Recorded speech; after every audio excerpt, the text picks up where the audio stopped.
ಚಮತ್ಕಾರ.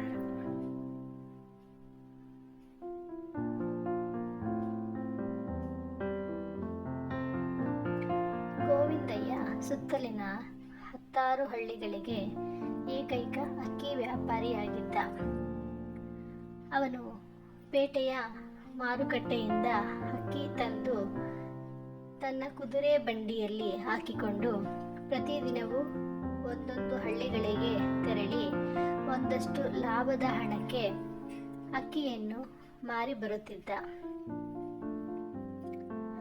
ಹಲವು ವರ್ಷಗಳವರೆಗೂ ಹೀಗೆ ವ್ಯಾಪಾರ ಮಾಡುತ್ತಾ ಧನಿಕನೂ ಆದ. ದಿನ ಕಳೆದಂತೆ ಅವನಲ್ಲಿ ದುರಾಸೆ ಮೂಡತೊಡಗಿತು.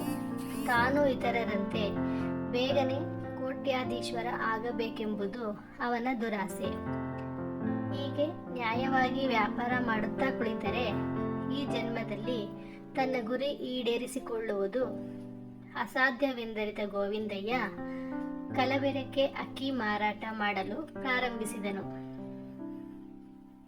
ಪೇಟೆಯಿಂದ ಕಡಿಮೆ ಬೆಲೆಯ ಅಕ್ಕಿ ತಂದು ಅದನ್ನು ತನ್ನಲ್ಲಿದ್ದ ಉತ್ತಮ ಗುಣಮಟ್ಟದ ಅಕ್ಕಿಯೊಂದಿಗೆ ಬೆರೆಸಿ ಹೆಚ್ಚು ಹಣಕ್ಕೆ ಮಾರತೊಡಗಿದನು.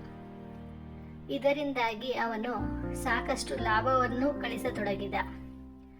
ದಿನ ಕಳೆದಂತೆ ತನ್ನ ಕಲಬೆರಕೆಯ ಬಗ್ಗೆ ಯಾರೊಬ್ಬರೂ ಚಕಾರ ಎತ್ತದಿದ್ದರಿಂದಾಗಿ ಉತ್ತೇಜನಗೊಂಡ ಗೋವಿಂದಯ್ಯ ಅಕ್ಕಿಯೊಡನೆ ಕಲ್ಲು ಮಣ್ಣನ್ನು ಬೆರೆಸಿ ಮಾರಾಟ ಮಾಡತೊಡಗಿದನು. ಮೊದಲೆಲ್ಲ ಒಳ್ಳೆಯ ಗುಣಮಟ್ಟದ ಅಕ್ಕಿಗಾಗಿ ಹೆಸರಾಗಿದ್ದ ಗೋವಿಂದಯ್ಯನ ಅಕ್ಕಿಯು ಇತ್ತೀಚೆಗೆ ಕಳಪೆ ಗುಣಮಟ್ಟದಿಂದ ಕೂಡಿರುವುದು ಅಲ್ಲೊಬ್ಬ ಇಲ್ಲೊಬ್ಬ ಗ್ರಾಹಕರಿಗೆ ತಿಳಿದರೂ ಅವರು ಸತ್ಯವನ್ನು ಬಹಿರಂಗಗೊಳಿಸಲು ಹೆದರಿದರು. ಹೀಗಾಗಿ ಗೋವಿಂದಯ್ಯನ ಕಲಬೆರಕೆ ವ್ಯಾಪಾರ ನಿರಂತರವಾಗಿ ನಡೆಯಿತು.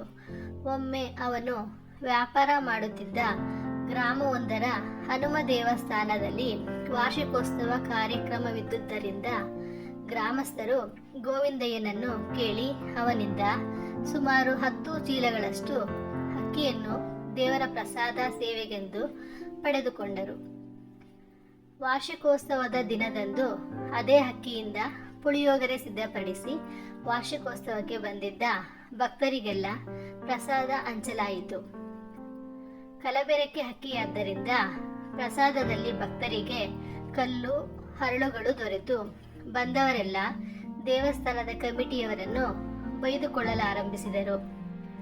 ತಮ್ಮಿಂದಾದ ಅಚಾತುರ್ಯವನ್ನು ಮನ್ನಿಸಬೇಕೆಂದು ಹನುಮಂತ ದೇವರಲ್ಲಿ ಗ್ರಾಮಸ್ಥರು ಬೇಡಿಕೊಂಡರು.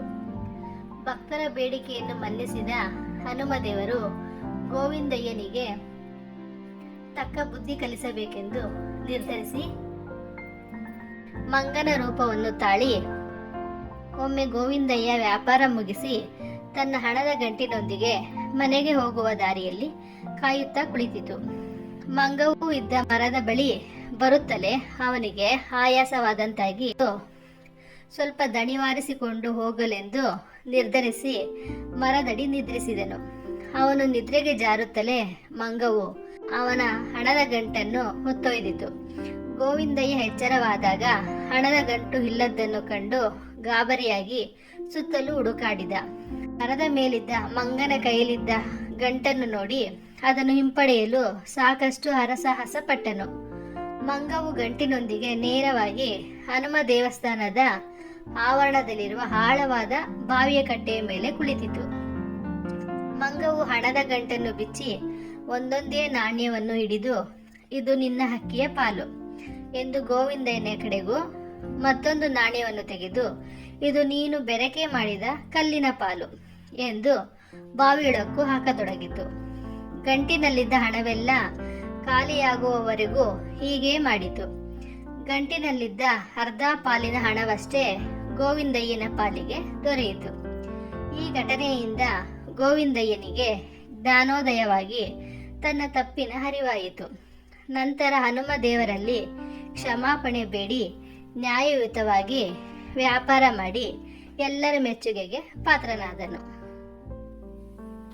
ಕತೆ ನಿಮಗೆ ಇಷ್ಟ ಆದರೆ ಲೈಕ್ ಮಾಡಿ, ಸಬ್ಸ್ಕ್ರೈಬ್ ಮಾಡಿ, ಶೇರ್ ಮಾಡಿ. ಥ್ಯಾಂಕ್ಸ್.